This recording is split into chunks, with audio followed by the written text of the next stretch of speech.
Ah, I'm live. I think I'm live. Hello. It is Wednesday, so Wednesday's in the studio. I'm a little dark on one side. That's kind of funny. Anyway, I'm live from the studio. I guess I should put a light over there. And it's super, super windy today. Super windy. Like, it sounds like thunder. I'm down in the basement, but upstairs, it's just like rattling the whole house. It's been like this for a couple of days. Really not very fun. We have one more day of this, but we've had a lot of wind.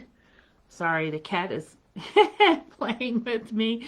We had a lot of wind the last like month. It's crazy. I mean, when I moved here 11 years ago to Colorado, there was a lot of wind, but not this. Like this is a little excessive. It's not even March anymore. I think I could grab a sheep by four corners and fly myself to Kansas right now. So anyway, I hope everybody's doing great. If you're here, leave a comment that lets me know you're here. I'd love to know if you're watching. If you're watching on replay, go ahead and type in hashtag replay. So if you are unfamiliar with us, Patchwork Chicken Studio, and I apologize, the cat has a new toy. I think you can probably hear that. It's one of those little ball in a circle thing. He can't help himself. Anyway, we're a collective of 3 artists. We work primarily with fabrics and create kitchen linen items like bowl cozies, hot pads, woven cotton dish towels. We have tortilla warmers that we've added to our inventory. We do totes of all kinds. So there's market totes, there's drawstring totes, there's mini drawstring gift bags, all kinds of cool stuff. And we also have some weaving. My mother is a weaver, and so we have her scarves, and she does the cotton kitchen towels also, all woven on a rigid heddle loom. Nicole makes the drawstring totes and is working on the tortilla warmers. So we all participate and provide things and have a really good time. So it's been a strange few weeks for me, and actually like 7 weeks. I bought a laptop last year, really high end, cost me a lot of money. I had to put it on credit, to pay it off. And I needed it for my day job, and for my one of my side jobs is to do the same thing. It takes a lot of formatting of documents and doing a lot of scanning, and it needed a high-end laptop. Well, a couple months ago, it started to fail. It hadn't been a year yet, and I hadn't paid it off yet. So of course it's still supported, and I call Dell to get it fixed, and they've been yanking me around for 7 weeks, literally. Last week, I know I mentioned that I was using a new laptop and that it wasn't behaving. It wasn't talking to my camera.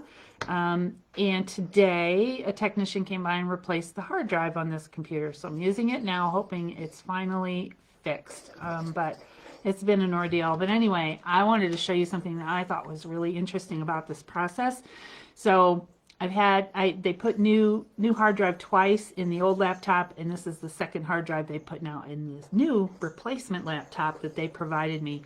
And I did not know how small these laptop hard drives are now. They used to be pretty good size, about as big as a credit card, but thick. This is the hard drive from my computer. So this is the one they took out when they replaced the new one today.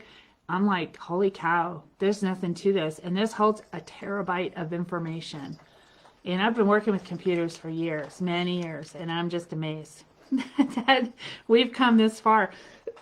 Hard drives on a desktop were really big. And this is what we get now. This is called a solid state drive. So it has no moving parts. It's just components. It's really like a giant computer chip. But I think that's pretty cool. The guy gave it to me. He said, this is yours. If you ever need it, you can go to Best Buy and they'll take the data off of it. I did already have the data backed up. That's one good thing about being a geek. And I have that stuff taken care of. But anyway, I thought that was kind of interesting. I thought I'd share that with you guys. So next time you look at your laptop, be really surprised. And really, if you think about it, your phone, it's a computer. It's just small. And it probably has a little drive in there that's like a third of that size that holds all your stuff. So pretty incredible when you think about it. So anyway, Tonight I thought I would talk about bowl cozies. Bowl cozies were my first item that I made, and they are, to this day, my biggest seller. And I left part of my stuff over on the other side. Hold on, I'm gonna go grab it. Watch it, cat. I'll get you.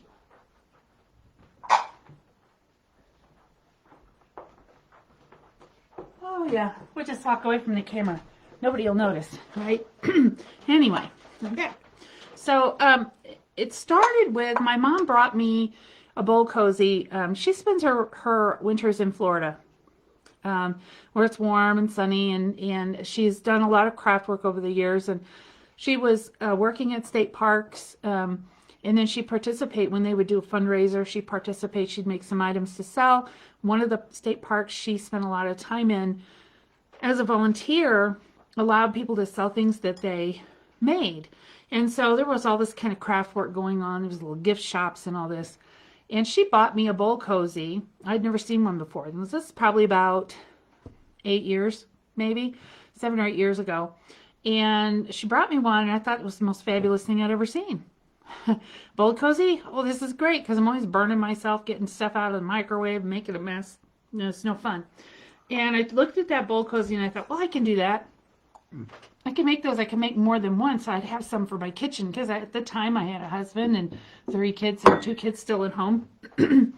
And we ate a lot of stuff out of the microwave. I mean, like most families do. So I thought, well, I can make one. And so I looked at how it was constructed, and I thought, okay, I think I can do that a little bit differently. Let me try this. And I had these. This is actually, these were napkins, cloth napkins. So, you know, sometimes you can buy cloth napkins. They had chickens on them, which is why I had them, not that I was using cloth napkins at the time. But I thought, well, this will make a good bowl cozy. And so I kind of constructed it, and inside here, it's got a towel, an old towel that I cut to make the padding. And I thought, well, this is okay, you know, but it's kind of flat. It didn't hold its shape very well. It's kind of lumpy and bumpy. The towel wants to move around in there, even though it's stitched down on the sides.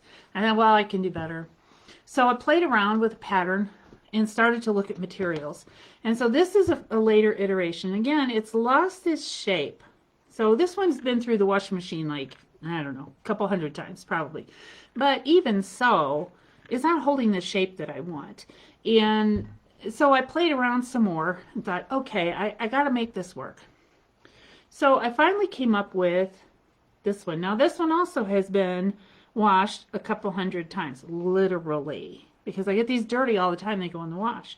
And this is an original bowl cozy, and I've been using this one in my kitchen for at least a couple of years, probably more than that, because I've been selling bowl cozies for longer than that.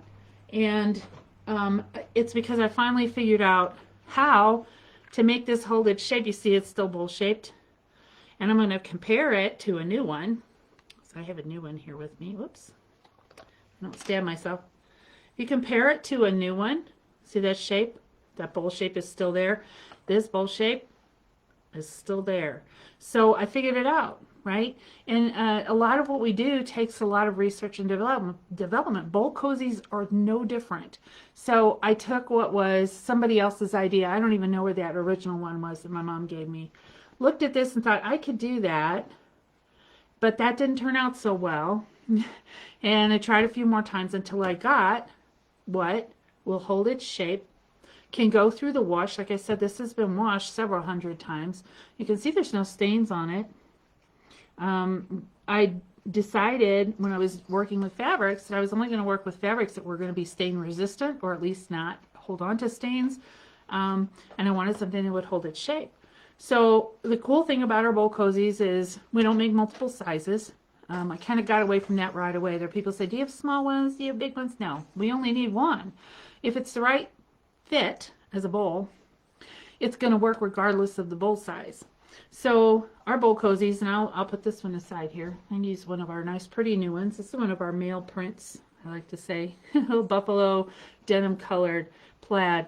But this will hold multiple sizes of bowls. So here's a little bowl, just a little bowl. You can see that fits just fine. It stays in there. You're going to be able to pull that in and out of the microwave with no problem at all. Just because it's small doesn't mean a thing. And you can go up to medium-sized bowl. This one's a nice deep bowl, you can see. It's a pretty deep bowl. And again, fits in here just fine, works fine. And then this one, it's a 9-inch bowl. This one fits in here perfectly. So it doesn't matter what size the bowl is or even how deep the bowl is. All of that's going to work on these bowl cozies. It'll also hold a lunch-size plate with no problem either. What happens when you only have one size, you're never going to have a problem digging for the one that you want. You just pick the one off the stack and you use it because they're all going to fit regardless of what bowl you choose. Okay, and that's one of the advantages I think of our bowl cozies is that it's one size. You're not going to have to order a small one for this thing and a big one for that thing and a bigger one for this other thing. No, you're just going to buy one bowl cozy and you're going to use that one for all of your bowls. Now, how you use these, this is important. I have run into so many people I've never heard of these before. And so this bowl cozy is good for the microwave. It's good for a lot of other things besides the microwave. We talk about them as a microwave product. But basically you take your bowl, take your little bowl here, put your food in there, whatever you're going to heat up. Now you can use this, you can be heating up leftovers. You can be steaming vegetables. This bowl will steam 1 10-ounce pack of frozen vegetables just fine. So whatever you're going to want to heat up that's going to go in the microwave, you're going to put it in the bowl first. And you're going to set the bowl in the bowl cozy. So you've got your food, your bowl cozy. This whole thing goes in the microwave. It is non-reactive. So it's not going to catch on fire. It's not going to melt. It's not going to spark off. It's not going to do any of those crazy things in the microwave. It's just going to allow you to heat your food as normal. So you would set your timer for 2 minutes or 3 minutes or 18 minutes, whatever you're going to do here. Whatever you like, it's your microwave. Go ahead and heat as normal. When it's hot, you can take it out by the corners. So you can just grab corners to lift it out, or you can, of course, stick your hands underneath. We all know that when we put food in the microwave in a bowl, one spot gets hot. And where is that spot? Wherever you put your hand. Yeah, always, right? It's Murphy's Law. But you're not going to have that problem. So this is going to protect your hands from getting burnt. You're just going to lift this right out like this. Now the cool thing about the size, especially if you're going on a smaller bowl, is that you have room for other stuff to go in the bowl cozy once you've got it out of the microwave. So if you're like me, you know, it's me and a teenager here, and she's not here most of the time. So I eat a lot of leftovers, and sometimes I eat leftovers in front of the television watching Bridgerton. Sometimes I'm watching baseball. But I'm going to sit in front of the TV and eat this. I'm not going to sit in my dining room. I'm going to go sit in my comfortable chair in the living room and eat. So I've got this bowl of, let's say it was chili. Well, I've got room here to put some crackers. I've got room to step my spoon down here so I can carry it into the living room without missing anything. And then while I'm sitting and holding, I'm not getting a burnt hand. I'm not. Just not going to get a burnt hand. The other cool thing about these is if you have a little spill, so if you tip it a little, getting it out, I don't know about you, but my microwave is over my stove, so it's about kind of above my reach. I tend to spill a little bit. If these get dirty, they come out clean in the wash. You don't even have to spot treat them. I just mentioned it just a little bit about the fabric that we use. We do use cotton canvas on the tops. So canvas is very thick.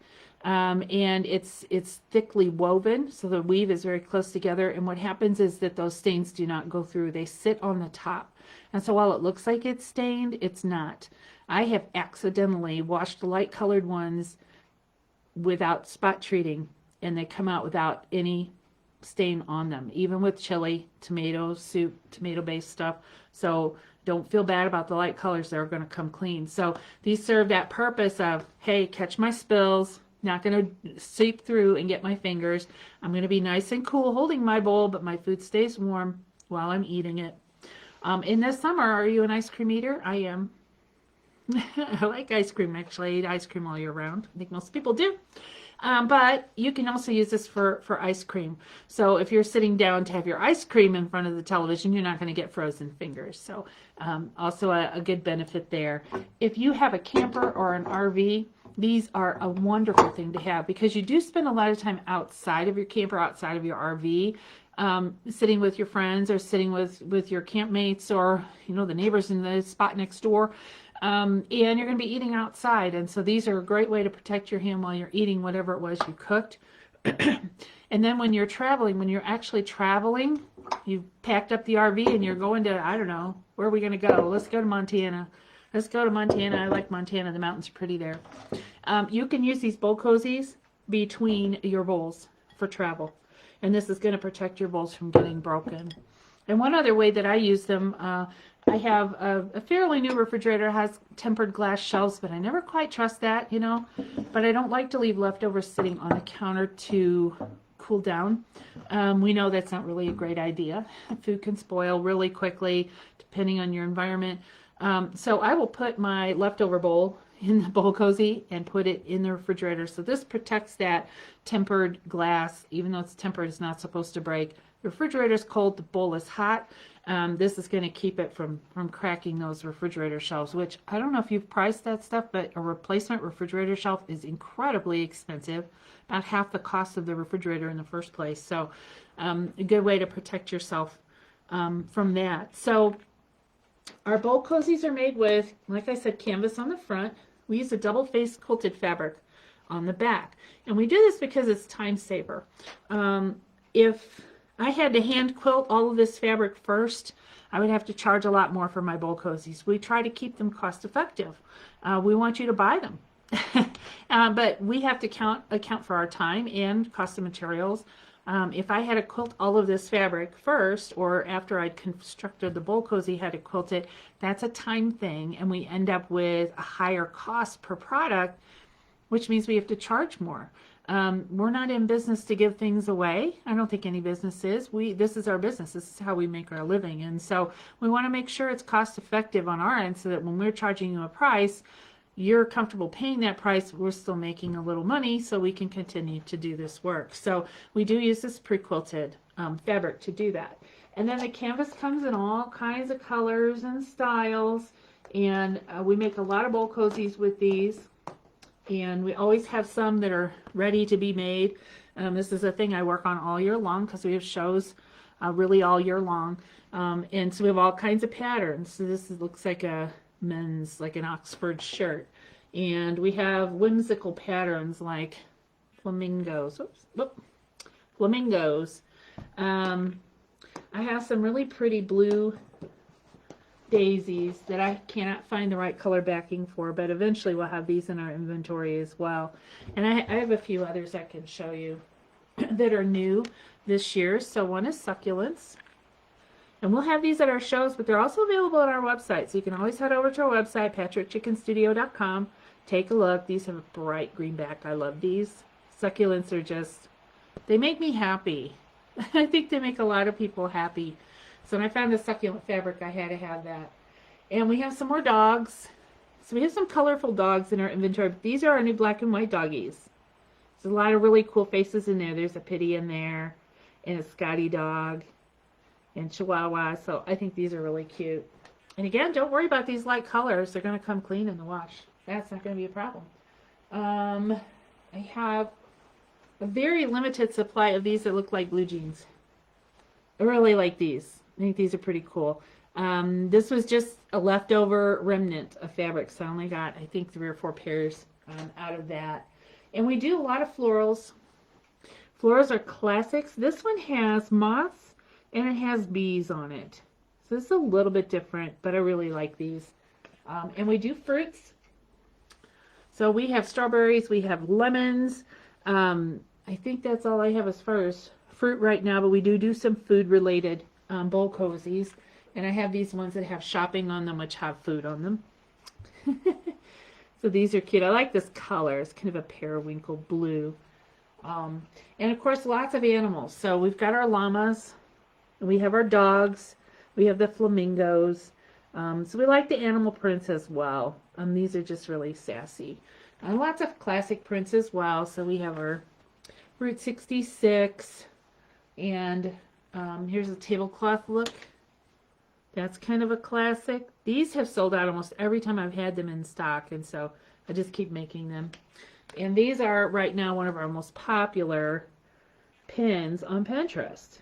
Amazingly, Like thousands and thousands of people keep pinning these to their boards, so that's kind of cool.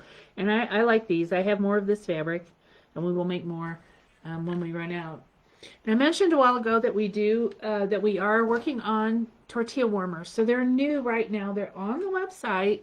We only have a few pairs, kind of testing the market for these, but we had a lot of requests. So when we do shows, people will request things, and some things we're ready to jump in and try, and some things we're not. So we have requests for casserole warmers. None of us have any interest in making them. They're extremely time consuming, and we wouldn't make any money off of those, and it just would be aggravating to do them because we don't want to do them. So we've kind of not done those. We've had requests for placemats. Same sort of thing. We're having some difficulty finding a way to do placemats that's cost effective, not just for materials, but for the sewing time. Because everything we have is handmade, hand sewn. We're not a factory. I'm sitting in front of a sewing machine, like one of these back here, sewing things by hand, and so they have to be something that we can actually feel comfortable doing. We like to do it because we make the bowl cozies. I made 800 pairs of bowl cozies last year. That's a lot. That means I'm sewing a lot. If I don't like sewing it, oh, it's going to be a drag, right?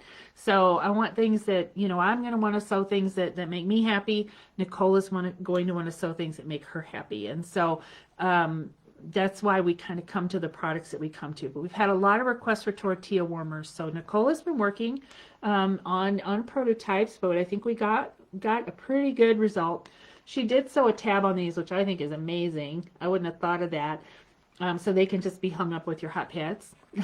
So that's pretty cool. But they have a cotton batting in them, and they have cotton fabric, and of course they open up, of course, to put your little tortillas in there and stick them in the microwave for 20 seconds, and you have nice warm tortillas. So we have a couple of pairs. We're adding these to the things we use in the microwave stock. So with these little chickens, they're so cute. Really kind of sassy. And then we have avocados because, avocados just go with anything I'm going to put in a tortilla, right? And we have some hot pads made with the same avocados, so you could always match up the pair if you were buying the pair together, tortilla warmer and a pair of hot pads. So you'd have your color coordinated, item coordinated thing going on all there. So I'd love to hear if you think a tortilla warmer is something you would buy. These are going to be priced at $15 a piece. So it's important for us to understand whether that's a price somebody's willing to pay or not. And that tells us whether we want to keep doing it. And you can see these are on the website. They're in the category kitchen linen, or kitchen chicken, I think. We have done some revamping on our website, so if you haven't been there in a while, you might want to go over and look. We are redesigning a few things, but it's a little bit at a time. One of the things we hit hard was the menu, so that it's easier to find our products rather than having to go through all the little collection pictures and try to figure out what you're looking for. Works much better. You can just use the drop down and go straight to things like the tortilla warmers or the market totes or the bowl cozies, whatever it is. So all of our products are up online. We have also added a whole bunch of new scarves that Mom has finished. They do not have photographs. Unfortunately, with the wind, I cannot go outside and take pictures right now. It's too crazy. The scarves will be blown to Kansas. I really don't want to have to go get them back. So hopefully we'll have pictures up in a week or so. We do have a show this weekend. We will be in Fort Collins at the Fort Collins Senior Center for their spring artisan market. The weather is supposed to be super wonderful on Saturday, high in the upper 70s and no wind and lots of sunshine, which should be wonderful. We've had the sunshine with the wind, but the wind is terrible. I actually lost my little garden. It's not really a shed, it's a little cabinet, those Rubbermaid cabinets with the doors that kind of open. It's full of my flower pots and my fertilizer, my extra tools and sprinklers and stuff. Well, the wind ripped the doors off of it. This is dead. I could probably use it as a shelf, but I can't leave it outside because of the wind. And I had to go out there in that crazy wind and pick up all this stuff because the wind was just pulling everything out of the cabinet once it got the doors off of it. So I swear it was a person who did that, the way the mess it made. But anyway. I got it cleaned up and stowed away, and I'll have to figure out what to do with the broken cabinet at some point, but I'll be glad when the wind stops, so I can get some things done. So Nicole and I got together over the weekend and packed everything for the show. We don't take all of our inventory to shows. It's a lot of work. And we don't have storage at shows, unless we give up booth space, which we're not willing to do. So we tend to pack what we're going to take to sell at that show. And so that can be a smaller amount, but it's still considerable. I'll be packing the car sometime on Friday. I think I'm going to try to take a video so you can see what that process looks like, because it's kind of interesting. It's like Tetris. Things have to go into the car in the right order in order to fit. And I did get a newer car last year, which fits things a little better, and I wasn't like really scrunching stuff in there, but it's still an ordeal to get everything in there and to make sure we have everything before we head to a show. When there's 2 people doing a show, there's 2 chairs. And there's all of our grid walls, bins with our product in it. We have a checkout stand that we take with us that my mother actually painted. It was a alley find. Nicole found it in the alley, and I gave it a nice sanding and a paint job and fixed the legs, which weren't very stable, and really is a nice piece that we use now. It has a couple of drawers in it, but Mom, Pam, is an artist, and my mother's done a lot of things in her life, and we tasked her with painting a scene of chickens and mountains on the cabinet, and she did it, and it looks really great. And it serves a wonderful purpose because we can stash our supplies in there, and it sits there and it looks cute, and it's got a nice top on it, so we can have our tablet there for checkout, and it's really turned out really, really nice. But anyway, I'll try to get pictures of that or video of that when I'm packing the car on Friday, and that video will not be live. Just in case something goes wrong, I don't want to be doing it live. But I thought people might be interested in what it takes to actually pack out to a show, and what it, the space it takes, all that stuff takes up in my garage. So I think I'll be doing that. But anyway, I hope everybody is having a good evening. We're running right up on the 30-minute mark. If you have any comments, I'd love to hear them. I really love opinions, because we make things that we like and we think they look wonderful, but we don't know what our customers think. And so we want to hear from our customers and from people that can give us an opinion about things. And we're always excited to hear that. Are there fabrics you wish you'd seen me show? Are there products you wish we were doing? Is there a change in a product that you would like to see? We don't know unless somebody tells us. And if you have purchased from us in the past, we would love to have your testimonials. You can always message us a testimonial, and we'll feature you on our webpage. And we like to hear those. We like to hear when a customer has found a great use for one of our products, or is thrilled about something, or has passed it on to somebody else. I mean, we like to hear that kind of thing. It makes our day to know that people are really enjoying what we're doing and, living the life, as I like to say. So the cat has gotten very quiet, so he probably wore himself out. And one of these days I'll get him where I can catch him and put him on camera so you can see him, because he's such a sweetie. He and my other cats aren't happy with each other. He's too young. They're older, and he just chases them. He wants to play. I mean, he chases them, and they're just exhausted. So it's better when he's down here with me. He can just play with me and bug me, and it's okay, because I'm not going to lose my temper with him like the other cats will. But anyway, so I hope you're having a good night. Any questions, concerns, comments, we'd love to hear them. If you're watching on replay, hashtag replay for me. Our business name is Patchwork Chicken Studio, and you can find us here, obviously, on Facebook, patchworkchickenstudio.com. We're on Pinterest, Patchwork Chicken Studio. We're on Instagram, Patchwork Chicken Studio. You can catch us in all of those places, and I think that's it for tonight. So happy Wednesday, and I will see you next Wednesday for another live.